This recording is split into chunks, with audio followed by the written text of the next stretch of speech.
Cats, deep Dive. Yes. I love Take it that. away. We've got Euan Aitken. He's a bloke who's been in this a few times this season, Euan Aitken. He just keeps delivering. And also, as I said, very minimal prep time this week off the back of Bloke Podcast, et cetera. These stats brought to you by Random Stats Guy. Yeah. Euan Aitken. Great fella, shit punter. Great fella, shit punter. Yeah. Good stat man. Great. The greatest The stat man in Alexandria this morning. Yeah. Euan Aitken, 7.5% ownership in the top 10% ranked overall super coaches. He hasn't scored under 50 this season. He's averaging 74 points in his last 5 night games with a minimum score of 60 in those night games.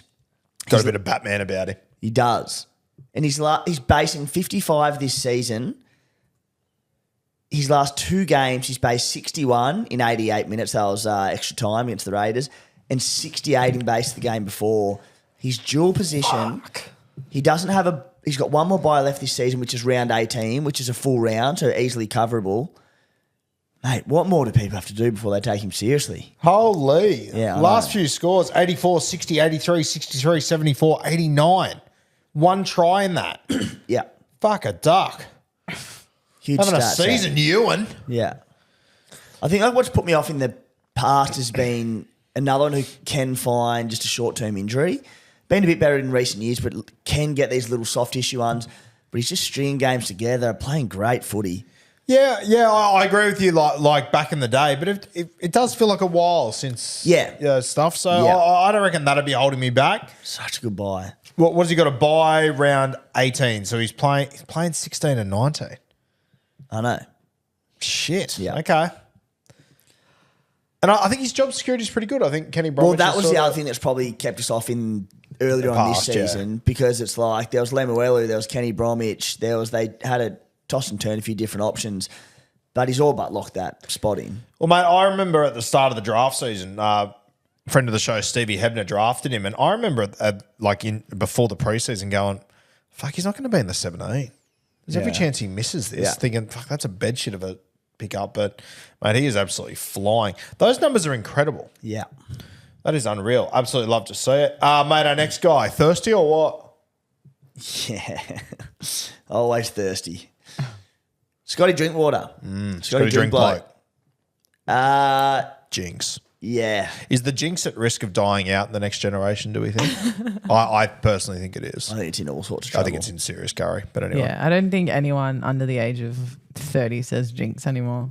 I'll be honest, not a huge lot of society. I think it's got its place. Maybe leave it in the comments. Do Yeah, you say let us Jinx? know. And how old are you? Will you pass Jinx on to your children and your children's children's?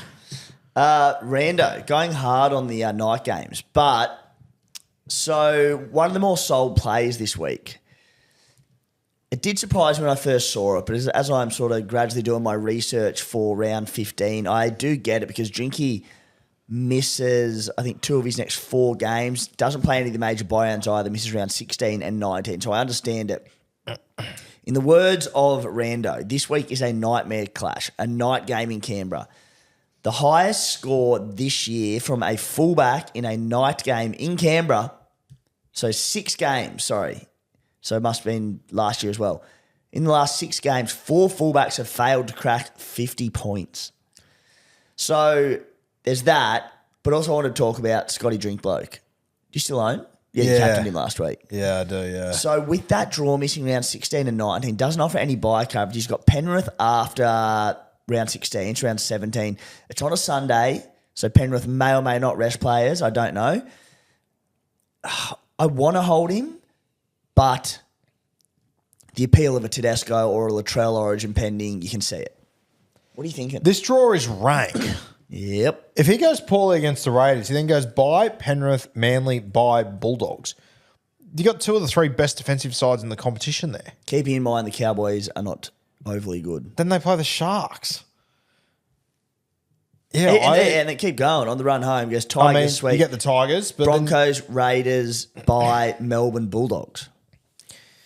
Yeah. my Supercoach draft life is flashing before my eyes. Don't love this. Maybe there's a play here. This might change my plans a little bit. Lockie Galvin might live to see another day because that boy was about to get nuffed. Oh, maybe. Fuck. Yeah, I'm warming to the trade out. Yeah, anyway, we'll get to trade shortly. I don't want to talk about anything else now, but I will for you because I'm here for you. Who we got? Happy Koroisau of halfback fame. Talk to me because I'm nervous. Yeah, so I'm very glad. I was going to do the crunch the numbers and go back and find his halfback games, but thankfully Rando has done it for me. Named at halfback this week. 2 games there last season, scores of 66 and 79. Yeah. Reassuring. That was in I'm going to say slightly worse Tigers outfit. They also have injuries now. Are they slightly worse with the guys they've got out? With blokes out now, no, they're probably same. Not. Yeah. Good scores though, so it's not because Appy's one that I wouldn't do it this week, but I'm somewhat tempted to get him next week because he plays round 16 and 19. He's cheap. I was happy to carry Brayley through the Origin period. And I still probably will, but if he does, he's been named to start Brayley this week, but if he gets benched again, it's less than ideal. Yeah, it's not ideal. So, I wouldn't rush to him, but he's bounced back to Supercoach form. Of course, goal kicking, halfback now. Good to have a look at that, but how do you feel as Nona? Not great, but I mean, I just think a lot of things I'm confident he scores points. I don't love it, but it's not bad enough for me to trade him out or anything. So no, it is what it fucking is. My depth is pretty good this week. So whether he makes my 17 or not, maybe. Who are they playing again? Titans. Oh no, I'll take a punt there. I think. Oh yeah, that helps actually. Yeah. Actually, I feel fine now. I know he's playing the Titans. Shout out to the GC. Okay. You've eased me a little bit there. Oh, fuck, here we go. Brian Kelly, talk to me. That's Albert Kelly. One of the greatest quotes in rugby league history. I won't repeat it here, but Brian Kelly. One of my favourite videos Yeah. ever. The one I'm talking about? No, I don't. The one of him at Macca's over in the Super League? I'm assuming it's not for publication. It's on air. not for publication at all. We'll talk later. Yeah. Brian Kelly. He comes up as a Super Pod chat all the time. I've never owned him, and I just feel like I'll never own him unless he were to move to a better footy team. I think Heavenly Hands Hebner brought him in last week. He? Went real pottish. Yeah. It never works out. Whenever he becomes relevant, it never works out. Yeah. However, he's always a Super Pod option. 60+ points in 8 of his last 9 games. 0.9% ownership. Break even 76. As I said, plays around 16 and 19. He's another one who just seems to find a lot of injuries. They're never major, but just little ones. Misses a lot of games through little injuries. But he's put together, he's played every game this season for the Titans. They've only got 1 bye to go, round 17. Tigers this week, great matchup into the Warriors. They go Sharks, Panthers, Manly. So draws, not the best, not the worst. I just can't bring myself to get him in, but he's scoring well. It just doesn't feel right. No. I shout out to those people that do it outside of Steve. Fuck you. But not for me. Wouldn't be the play. You look at his scores all the way back since round 5. They've been outstanding.